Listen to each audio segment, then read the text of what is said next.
What's up, guys? It's Kyle, and I got an interesting question for you. Have you ever felt or struggled with anxiety? I know I have in my past, and maybe you have as well. And that's actually what we're going to be talking about today. And sometimes this is a heavy subject, but it's so necessary because of how prevalent it is. Now let's talk about what anxiety actually is. So, the American Psychological Association defines it this way. Anxiety is an emotion characterized by feelings of tension, worried thoughts, and physical changes like an increase in blood pressure. In other words, you really feel that physically. It's not just something that you're thinking about, it's not like you're scared, but anxiety really hits you physically. You might know exactly what I'm talking about, you might not. But sometimes you can feel so closed in and you just don't know what to do. Let's talk about different forms of anxiety. The first is there's helpful anxieties, right? Sometimes you're going into a test and you're like, man, I'm a little nervous about it. I'm starting to feel a little anxious. That's a normal thing. Maybe you're going to play a sports game and you're sitting there going, I hope I do well. I want to do well. It makes me anxious, right? That can be a helpful thing. It can push you to improve. There's unhelpful anxiety, which is when you're sitting there and maybe you're worried about, did I turn off the stove?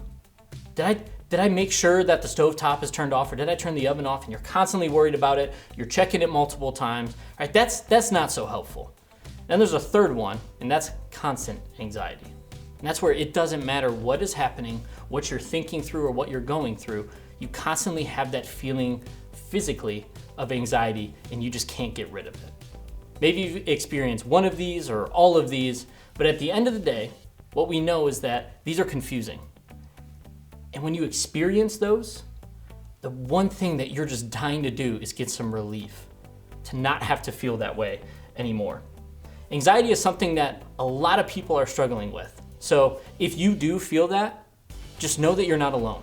Anxiety can make us feel so closed in and isolated to the point where we think no one else can understand what I'm going through. While your situation might be specific to you, that doesn't mean that other people don't struggle with it as well, and that you can't get help through that. So, what this all means is that as we sit there and we feel isolated, we try and cut corners to get to the end goal. We're trying to get to feeling better as fast as we can and not having to worry about it. So what do? Maybe we try and push through our anxious feelings and just kind of bury them down. Pretend like they don't exist. If you've tried that, you know that they start to well up. You might feel good for 5 minutes, but things start to build and bottle up until ultimately it just all spills out all at once. We try to avoid our anxious feelings, maybe with different things, whether that's substances, whether that's different people that we maybe shouldn't be hanging out with. There's so many different things that we can use to kind of cover and try and suppress our anxiety.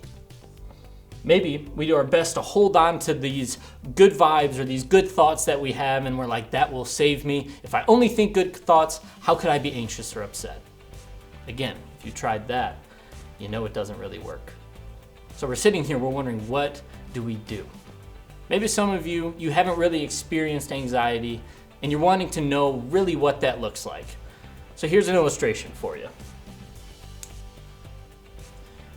We can think that these things of water here, these are our circumstances, it's our life. So we've got two different ones here, and we're gonna see the difference in what can happen. So let's say these soda cans, these are you. Let's start out and say, okay, we get into life, things start happening. What happens? When we're feeling anxious, we sink. We feel so confined in that we just can't get out. Now, the interesting thing is that there's something special about this can right here that this one doesn't have. And I'll explain that to you in a second, but look what happens in this other situation. It floats, right? I can move this around. It's floating at the top. There's space at the top. It's not submerged. And the difference, if you know anything about these two cans of soda, is the sugar. So this one has sugar, this one doesn't. So let's say in this scenario, the sugar, that's the anxiety in our lives. This one can't get out of it.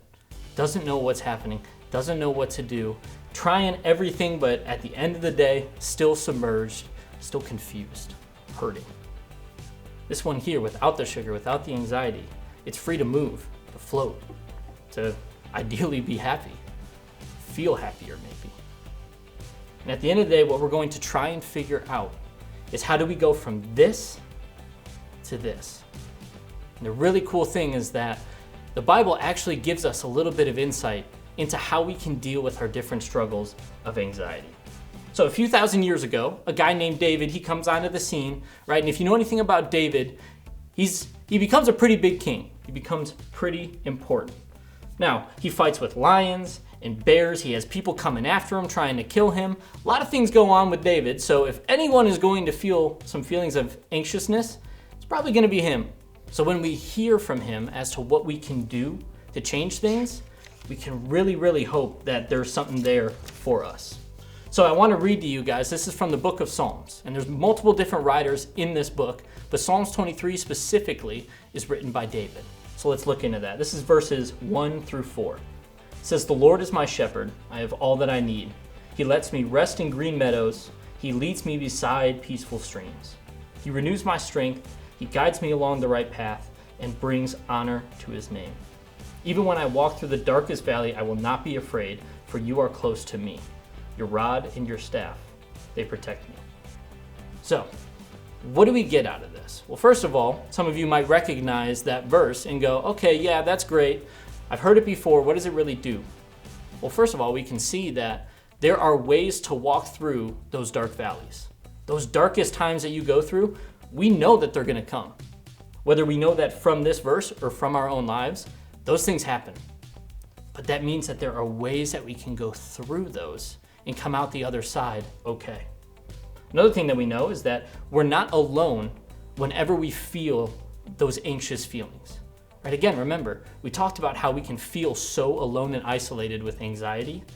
We read in this verse, the Lord is with us always. So even if you physically feel alone, know God is there. He's there, he cares, he loves you, and he's never going to leave you alone. Most importantly, God makes a way for you to be okay. Now, there's a little caveat to that, right? Okay doesn't mean that you're not going to experience those feelings again, that you're not going to run into any problems at all in life, right? Doesn't mean cured, as in you don't have anxiety anymore, ever. But it means that there is a way to go through it. God always provides you a way out. The fun part, the difficult part, is figuring out what is that. So, I wish I could tell you that there was this magic formula that's going to take all of this away. That would be easy, right? That would be so nice if we could just instantly go from point A to point B. But it's not the case. We've tried it, it's failed. So let's talk about some ways that we can work towards going through those dark places, those dark valleys, and really feeling the truth that God is making a way for us to be okay. So, how you walk through anxiety matters. It's important. So let's talk about a few ways to do that. The first, talk to a trusted adult. Make sure it's someone you truly do trust, whether that's a coach, whether that's a parent, someone else, a teacher, someone that you really sit there and say, I trust you, I know you want what's best for me. I need to talk to you about this. Go, push yourself to do that. You can get honest about whatever you're having anxious feelings about. As you sit there and you bottle them in, that keeps it from being something that can actually change. As you're holding it in, you're not talking about it, it's going to become more and more of an issue for you as that builds up. We can talk to God about how alone you feel and why sometimes it doesn't feel like he's there. God's not going to be offended by you sitting there talking to him and saying, God, it's difficult for me to feel you right now, and I'm so anxious, I feel so alone. Why is this happening? As you can sit and go through those times and you seek after him, you're going to start to feel his presence more and more, and it is so beneficial. Last thing, being open with someone about the things that you're worried about. Again, as you can go and you can say these things out loud, you can kind of start to process them out loud, it makes a massive difference. Don't go through this alone. We know that God is with us all the time, but a lot of the times the way God shows up in our dark situations is through other people. You need to allow them to come in. You need to invite them in. They do have to earn it.